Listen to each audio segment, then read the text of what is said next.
On to this special broadcast celebrating Africa Day right here on News Central TV. Now, do you know that projections show that by 2050, the population of Africa will double? And of course, around the world, 3 people on Earth will actually be Africans. That's to show how much the population of Africa is going to grow in the nearest future. And that's why we're looking at the future of Africa right now on this next segment. And we're looking at it now. Will Africa's youth bloom be a blessing or a curse to the African continent? Well, we have joining us for this conversation, Nweke is a global affairs analyst from Brussels, Belgium. We also have Mark William Deets, assistant professor of African and world history from Cairo, Egypt. Thank you so much for joining us on this conversation. Thank you. It's my pleasure to be with you. All right. So, Mark, we're looking at the population of Africa. At this point in time now, how do you think Africa can actually harness the blessing of having this vibrant bloom of the youthful population? Right. Well, you know, if you take a look kind of at the development and the growth of China over the last several years, I think that one of the things that has been, of course, impressive about that has been China's population growth and kind of the demographic power that it brings, which leads to other kinds of power, right, in terms of military power and economic power and a sort of imperial power around the world. And so, yeah, I think that that is, you know, sort of a blessing and a curse, right? Because China also had the one-child policy in order to deal with overcrowding and overpopulation. But this is something that's definitely going to continue to develop in Africa. And I think that we'll also continue to see more and more of that population moving to the coastal regions. So, you know, we'll see more and more of that population in urban areas, near capital cities, and in many cases also near the coast because of the economic opportunities that are there. So, yeah, it can be a blessing and a curse depending on how we look at it. Okay, Mark, just hold your thoughts there. Our team has prepared this package on the future of Africa. When we come back, we'll continue with our conversation.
You're welcome back to a special Africa Day broadcast here on News Central Television, and our theme for this segment is the future of Africa. I'd like to introduce our second guest on the panel, Nweke, a global affairs analyst, joins in from Brussels in Belgium. Hi, good morning to you, Collins.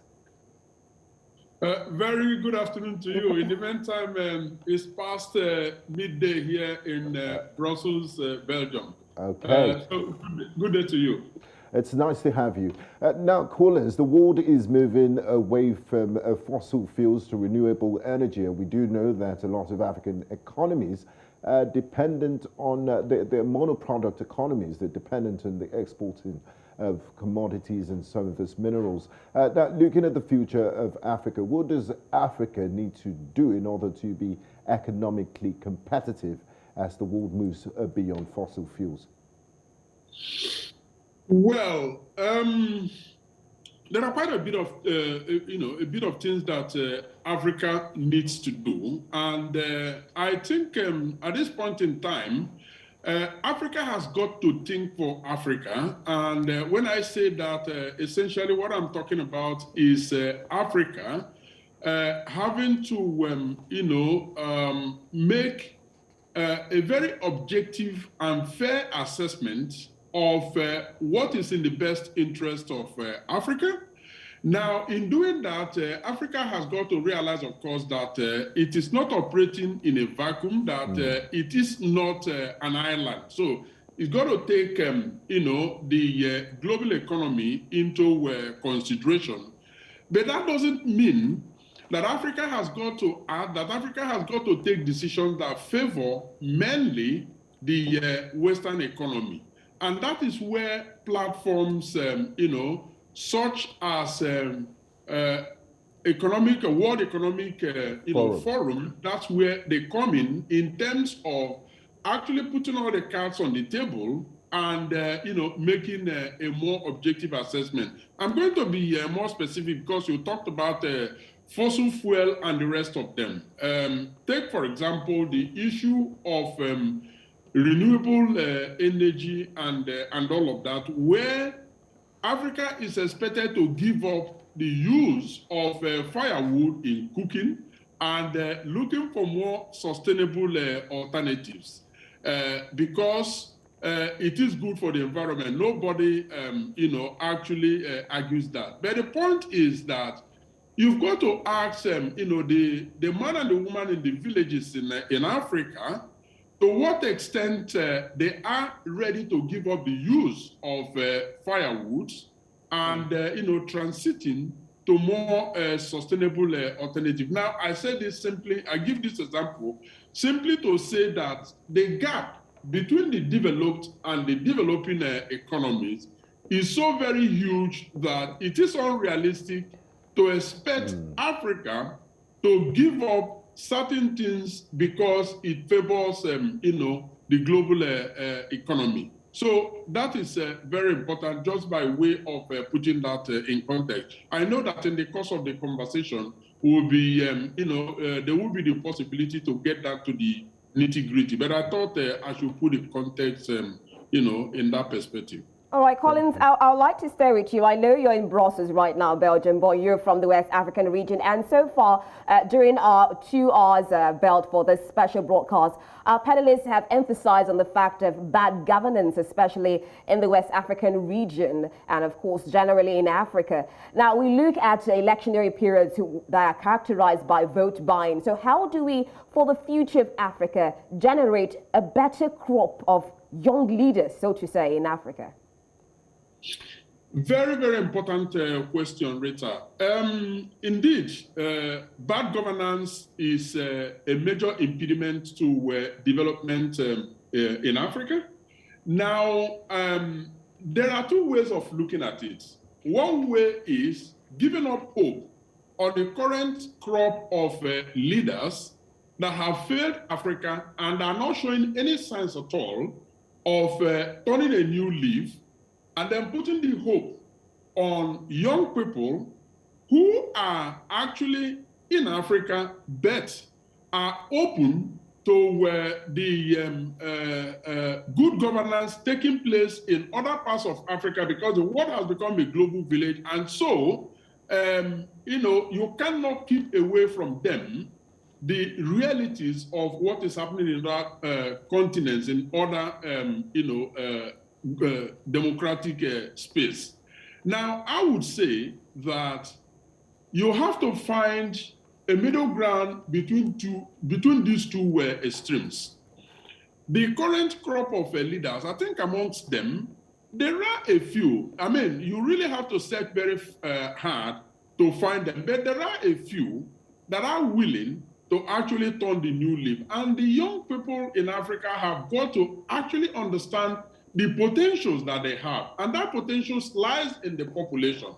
If you look at the population pyramid of Africa, you will see that it is heavy on young people. And so that gives them a whole lot of strength to turn things around in terms of using their, power, their power that is in their population to get the kind of change that Africa needs. But then that brings us to the question of defining the parameter. What are the characteristics of the good leaders that will deliver the goods that Africa needs? Thank you, Collins. Just before we wrap things up, I'd like to bring in Mark Deets. Now, Mark, Africa is the beautiful bride of the entire world. And as Collins said, that the world lives in a global village. We can't isolate ourselves from the rest of the world. So we've seen Africa France Summit, there's the UK Africa Summit, there's Russia Africa Summit, there's even Japan Africa Summit, where you see all this African heads of state move to Western capitals to talk about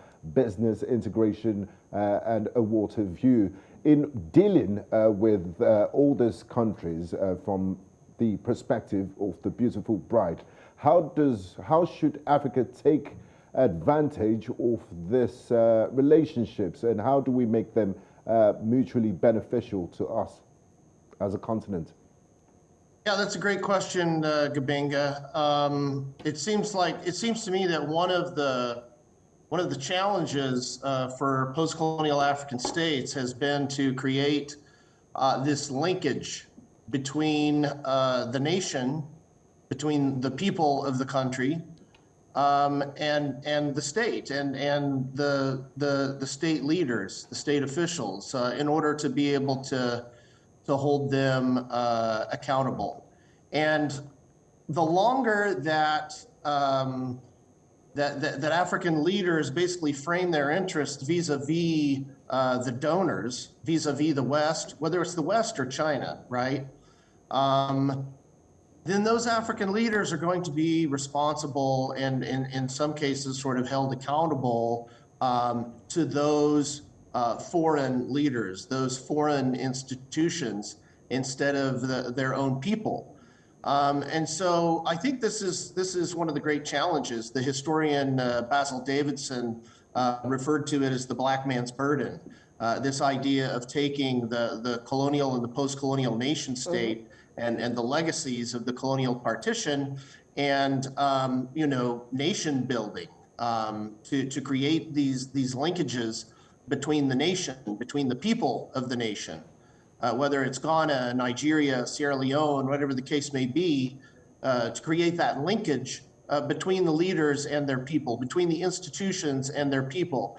And as long as African leaders are primarily responsible to outside powers, then it's going to be hard to build that linkage. All right. And so, okay, yeah. Mark, just hold on there. I want to bring in Collins here because we're looking at the future of Africa and then this stuff of the African Union, talking about the Agenda 2063, because we cannot miss that. Do you think that the African Union, especially the African continent, is on this path to inclusive growth? Quickly, please. Yes, indeed, they are thinking quite futuristically, but I mean, it wouldn't be the first time that we have seen such efforts. And I agree with Mark that, there has to be these linkages. Now, there has always been this conversation about the evolving from the donor-recipient, status that has characterized the post-colonial era to one where there is partnership that actually delivers mutual benefit, just like Gbenga referred to. I think that argument is gradually beginning to, gain momentum.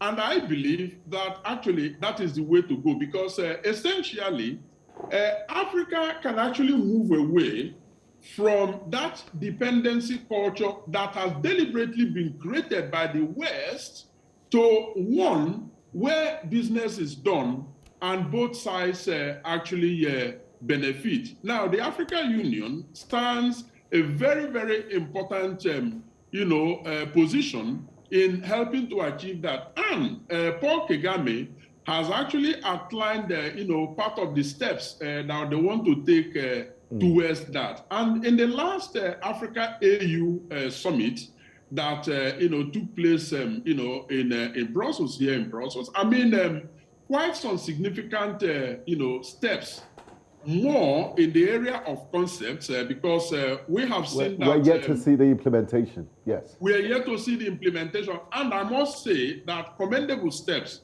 have been taken because unlike previous conferences, we have seen that different embassies, and as a matter of fact, senior officials of the embassies and not just the ambassadors, have been empowered to actually begin to negotiate with their counterparts in the institutions of the European Union. And as we speak, some significant, progress is being made in that direction. And I do hope that it will be sustained such that the partnership is emphasized and, pushed forward. Thank you very much, Collins Nweke, Global Affairs Analyst, and Mark William Deets, Assistant Professor of African and World History. Thanks for being part of this conversation on special Africa Day broadcast. We do appreciate your contributions and insights. Thank you. It's been a privilege. Thank you.